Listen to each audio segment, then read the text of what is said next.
Hi all welcome back to E70 vlogs in family. അപ്പം ഞങ്ങളുടെ ഒരു കുട്ടി വീഡിയോയിലേക്ക് എല്ലാവർക്കും സ്വാഗതം. നാട്ടിൽ പോകുന്നതിൻ്റെ തലേദിവസം ആട്ടോ ഇത്. അപ്പോൾ ഈവനിങ് ആയപ്പോൾ ഞങ്ങൾ ഇതാ വാവയുടെ മുടി വെട്ടാൻ വേണ്ടി ഒന്ന് ഇറങ്ങിയതാണ്. കുറച്ച് അധികം വളർന്നിട്ടുണ്ടായിരുന്നു. എന്നാൽ പിന്നെ ഒന്ന് വെട്ടി ഒന്ന് സുന്ദര കുട്ടപ്പനാക്കിയിട്ട് നാട്ടിൽ പോവാമെന്ന് കരുതി. പിന്നെ വാവയുടെ ബർത്ത്ഡേ കൂടിയാണ് നെക്സ്റ്റ് മന്ത്. അപ്പോൾ അതിന് മുന്നായിട്ട് എന്തായാലും ഒരു ഹെയർ കട്ടിങ് ഉണ്ട്. പിച്ചി വേണ്ടി കുറച്ചുകൂടി എനിക്ക് എളുപ്പമാണ്. അപ്പം ഞാൻ കരുതി എന്തായാലും വെട്ടിയിട്ട് പോവാം. അവൻ ഈ തവണ അനങ്ങാതെ ഇരുന്നു കേട്ടോ. വെട്ടി കഴിയുന്നവരെ ഒരു കുഴപ്പമുണ്ടായിരുന്നില്ല. കഴിഞ്ഞ തവണ വെട്ടാൻ വന്നപ്പോൾ ഭയങ്കര കരച്ചിലും കാര്യങ്ങളൊക്കെ ആയിരുന്നു. അതുകൊണ്ട് തന്നെ ഈ തവണ വെട്ടാൻ വന്നപ്പോൾ കുറച്ച് ടെൻഷനും ഉണ്ടായിരുന്നു. കരയോ വെട്ടാൻ പറ്റുമോ എന്നൊക്കെ. പക്ഷെ ഒരു കുഴപ്പമുണ്ടായില്ല. അവൻ നല്ല മിടുക്കനായിട്ടിരുന്നത് ആ മുടിയൊക്കെ വെട്ടി വന്നിട്ടുണ്ട് കേട്ടോ. അപ്പോൾ ഒരു വരയൊക്കെ ഇട്ട് കൊടുത്തിട്ടുണ്ട് ആ ചേട്ടൻ. പിന്നെ എനിക്ക് വീഡിയോസ് ഒന്നും എടുക്കാൻ പറ്റിയില്ല. ഞങ്ങൾ പോകുന്ന അന്ന് മോർണിംഗ് ബ്രേക്ക്ഫാസ്റ്റ് കഴിക്കുകയാണ്. ബ്രെഡും സ്റ്റൂവും ഉണ്ടാക്കി കേട്ടോ. പിന്നെ ഞാൻ ഫുള്ള് കിച്ചണൊക്കെ ക്ലീൻ ചെയ്തു. ഇച്ചയാട്ടോ പെട്ടിയൊക്കെ പാക്ക് ചെയ്തത്. അപ്പോൾ അതൊന്നും ഞാൻ എടുത്തില്ല. എനിക്ക് എടുക്കാനുള്ളൊരു മൂഡും ആയിരുന്നില്ല കേട്ടോ. ഞങ്ങളിത് ആ എയർപോർട്ടിലേക്ക് പോവുകയാണ്. ഇനി കുറച്ച് നാൾ കഴിഞ്ഞിട്ട് വേണമല്ലോ ഇങ്ങോട്ട് വരാനായിട്ട്. അപ്പോൾ ഞാൻ പോകുന്നതിൻ്റെ കുറച്ച് ക്ലിപ്പിങ്സും കാര്യങ്ങളൊക്കെ എടുത്തിട്ടുണ്ട്. എനിക്കങ്ങനെ കണ്ടിന്യൂസ്ലി വീഡിയോസ് എടുക്കാൻ പറ്റിയില്ല. എനിക്ക് ഭയങ്കര സങ്കടമായിരുന്നു. നമ്മൾ ആർക്കാണെങ്കിലും അങ്ങനെയാണല്ലോ. കുറേ നാൾ ഒരുമിച്ച് നിന്നിട്ട് പിന്നെ പെട്ടെന്ന് നമ്മൾ നാട്ടിലേക്ക് പോരുന്നു എന്ന് പറഞ്ഞതും ഞങ്ങൾ പെട്ടെന്നായിരുന്നു. അപ്പോൾ ഒന്നും പ്ലാൻ ചെയ്തിട്ടൊന്നും ആയിരുന്നില്ല കേട്ടോ. അപ്പോൾ അതിൻ്റേതായൊരു വിഷമം എനിക്കുണ്ടായിരുന്നു. ഞാൻ എയർപോർട്ടിലൊക്കെ കയറി. ഇച്ചിരി ഞങ്ങളാക്കിയിട്ട് പുറത്തുണ്ട് കേട്ടോ. അപ്പം ഞങ്ങളിതാ ചെക്കിംഗ് ഒക്കെ കഴിഞ്ഞു ഒരു 1 അവർ അവിടെ വെയിറ്റ് ചെയ്തു. അങ്ങനെ ഫ്ലൈറ്റിലേക്ക് കയറാൻ വേണ്ടിയിട്ട് ബസ്സിൽ കയറിയിട്ടുണ്ട്. അപ്പോൾ ഞാൻ ഇവിടെ എയർപോർട്ടിൽ വന്ന ഉടൻ തന്നെ അവിടുത്തെ സ്റ്റാഫ് നല്ല രീതിയിൽ സപ്പോർട്ട് ചെയ്തിട്ടുണ്ട് കേട്ടോ. അപ്പോൾ മലയാളീസൊക്കെ ഉണ്ടായിരുന്നു, നമ്മളോട് സംസാരിച്ചു. പിന്നെ നല്ല പോലെ ഹെൽപ്പ് ചെയ്തിട്ടുണ്ട്. ബാഗേജ് എടുക്കാനാണെങ്കിലും എല്ലാത്തിനും അവർ നല്ല സപ്പോർട്ടീവായിരുന്നു. പിന്നെ എനിക്കൊരു 10 മിനിറ്റ് കൊണ്ട് തന്നെ എല്ലാ കാര്യങ്ങളും കഴിഞ്ഞ് കിട്ടിയെന്ന് തന്നെ പറയാം കേട്ടോ. പിന്നെ അവിടെ വെയിറ്റ് ചെയ്യേണ്ട ഒരു ബുദ്ധിമുട്ട് മാത്രമേ ഉണ്ടായിരുന്നുള്ളൂ. ഞങ്ങളിത് ആ ഫ്ലൈറ്റിലേക്ക് കയറുകയാണ്. അപ്പോൾ വാവ എണീറ്റിരുന്നിട്ട് ഫസ്റ്റ് ടൈം ആട്ടോ ഫ്ലൈറ്റിലേക്ക് കയറുന്നത്. ഞങ്ങൾ ഇങ്ങോട്ട് പോരുന്ന ടൈമിൽ അവൻ നല്ല ഉറക്കമായിരുന്നല്ലോ. അപ്പോൾ അതുകൊണ്ട് തന്നെ ഞാൻ കരുതി എന്തായാലും ഒന്ന് സ്റ്റെപ്പൊക്കെ കയറിയിട്ട് അവനെ പിടിച്ച് പയ്യെ കയറ്റാമെന്ന്. ഇതൊക്കെ ഒരു മെമ്മറി അല്ലേ, എപ്പോഴെങ്കിലുമൊക്കെ അവനെ കാണിച്ചൊക്കെ കൊടുക്കാമല്ലോ. ഞങ്ങളിത് ആ സ്റ്റെപ്പ് കയറുകയാണ്. ഒരുപാട് പേര് ഹെൽപ്പ് ചെയ്തിട്ടുണ്ട് കേട്ടോ. ഞാനപ്പോൾ ആരെയും എനിക്ക് പേഴ്സണലി അറിയില്ലല്ലോ, നമ്മൾ ആദ്യമായിട്ട് കാണുന്നവരാണല്ലോ. അപ്പോൾ എൻ്റെ ബാഗേജും കാര്യങ്ങളൊക്കെ ഒരു ചേട്ടനാട്ടോ എന്നെ പിടിച്ച് ഹെൽപ്പ് ചെയ്തിട്ടുണ്ടായിരുന്നത്. പിന്നെ എൻ്റെ ഫ്ലൈറ്റിൽ തൊട്ടടുത്തിരുന്നവരാണെങ്കിലും നല്ല സപ്പോർട്ടീവായിട്ടുള്ള 2 ചേട്ടന്മാരായിരുന്നു.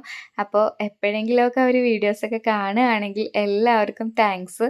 പിന്നെ വാവയ്ക്ക് സീറ്റ് ബെൽറ്റും കാര്യങ്ങളൊക്കെ ഇട്ട് കൊടുത്തിട്ടുണ്ട്. അവൻ അത്രയും അങ്ങോട്ട് ഇഷ്ടപ്പെട്ടിട്ടില്ല കേട്ടോ. ഒരു ഇറിറ്റേറ്റിംഗ് പോലെയായിരുന്നു. പിന്നെ ഞാൻ പ്രാർത്ഥിക്കുകയായിരുന്നു വേഗം ഒന്ന് ടേക്ക് ഓഫ് ആയാൽ പിന്നെ ഒന്ന് അനങ്ങാതെയൊക്കെ ഇരുന്നോളൂല്ലോ. പിന്നെ കുറച്ച് നേരം ഒന്ന് ഇതായാലും കുഴപ്പമില്ലല്ലോ. സീറ്റ് ബെൽറ്റ് എന്തായാലും ടേക്ക് ഓഫ് കഴിയുന്നവരെ ഊരാൻ പറ്റില്ലല്ലോ. അപ്പോൾ ഫ്ലൈറ്റ് മൂവ് ആയിട്ടുണ്ട്. എനിക്ക് ഈ ഒരു ടൈമിൽ നല്ല വിഷമമുണ്ട് കേട്ടോ. കാരണം ഞങ്ങളങ്ങനെ പ്ലാൻ ചെയ്തതല്ലല്ലോ. അതുകൊണ്ട് തന്നെ മൂഡ് ഓഫ് ആയിരുന്നു. ഞങ്ങൾക്ക് 2 പേർക്കും നല്ല മൂഡ് ഓഫ് ആയിരുന്നു. ഇനി കുറച്ച് ദിവസം റൂമിൽ ഒറ്റയ്ക്കായിരിക്കും. അതിന് ശേഷമായിട്ടോ ആൾ വർക്കിനായിട്ട് പോവുക. കുറച്ച് ദിവസത്തേക്ക് ഇനി ഞങ്ങൾക്ക് 2 പേർക്കും നല്ല ബുദ്ധിമുട്ടായിരിക്കും. പിന്നെ അത് ഒക്കെ ആയി വരുമല്ലോ. അങ്ങനെയാണല്ലോ എല്ലാവർക്കും.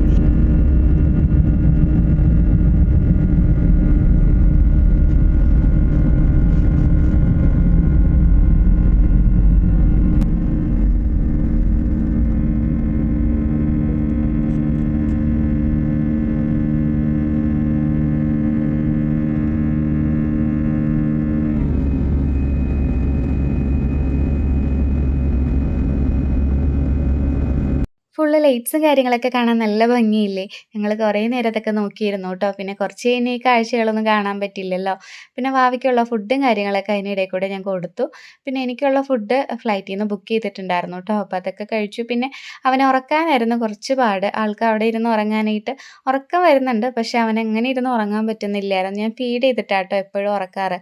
അപ്പോൾ അവന് അതിൻ്റേതായൊരു ബുദ്ധിമുട്ടുണ്ടായിരുന്നു. എന്നാലും കുറച്ച് നേരം ഒന്ന് കാർട്ടൂണൊക്കെ ഞാൻ ഡൗൺലോഡ് ചെയ്ത് കൊണ്ടുപോയിട്ടുണ്ടായിരുന്നു. അപ്പോൾ അതൊക്കെ ഒന്ന് വെച്ചിട്ട് ആൾ ഉറങ്ങിയിട്ടുണ്ട്. അങ്ങനെ നമ്മുടെ നാടെത്തി കേട്ടോ. ലാൻഡ് ചെയ്ത ഉടൻ തന്നെ ഉറങ്ങിയ ആൾ എണീറ്റിട്ടുണ്ട്. പിന്നെ ഞങ്ങൾ പെട്ടെന്ന് തന്നെ പുറത്തേക്ക് ഇറങ്ങാൻ പറ്റി കേട്ടോ.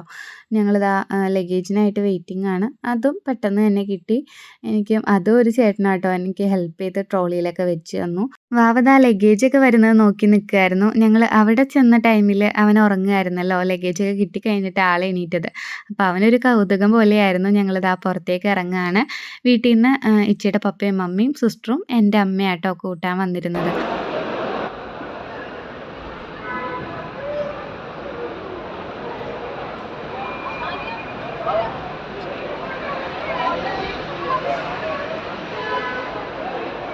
വിചാരിക്കും?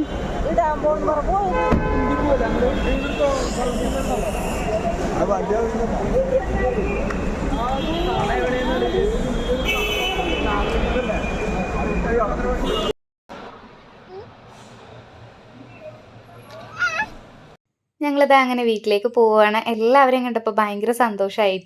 എന്തൊക്കെ പറഞ്ഞാലും നമ്മൾ അവിടുന്ന് വിഷമത്തോടെ പോരുന്നെങ്കിലും ഇവിടെ എത്തുമ്പോൾ എങ്ങനെയെങ്കിലും ഒന്ന് പുറത്തിറങ്ങി ഇവരെയൊക്കെ കാണാനായിട്ട് ഭയങ്കര ത്രില്ലായിരിക്കും അല്ലേ? അങ്ങനെ തോന്നിയിട്ടുള്ളവരൊന്ന് കമൻറ്റ് ചെയ്യണേ. എല്ലാവർക്കും അങ്ങനെയായിരിക്കും. അങ്ങനെ ദാ ഞങ്ങൾ വീട്ടിലേക്ക് എത്തി. അപ്പോൾ വീട്ടിലെത്തിയ ഉടൻ തന്നെ ഞാൻ ദാ ചെടികളൊക്കെ ഒന്ന് നോക്കി. ഫസ്റ്റ് ഞാൻ അതാ നോക്കിയത്. ഇപ്പം നേരം വെളുക്കാറായിട്ടുണ്ട്. ഒന്ന് ഫ്രഷ് ആവണം. വാവയ്ക്ക് എന്തെങ്കിലും ഫുഡൊക്കെ കൊടുത്തിട്ട് കുറച്ച് നേരം ഒന്ന് കിടന്നുറങ്ങണം കേട്ടോ. അപ്പോൾ നെക്സ്റ്റ് ഒരു വീഡിയോ ആയിട്ട് കാണുന്നവരെ എല്ലാവർക്കും ടാറ്റാ ബൈ.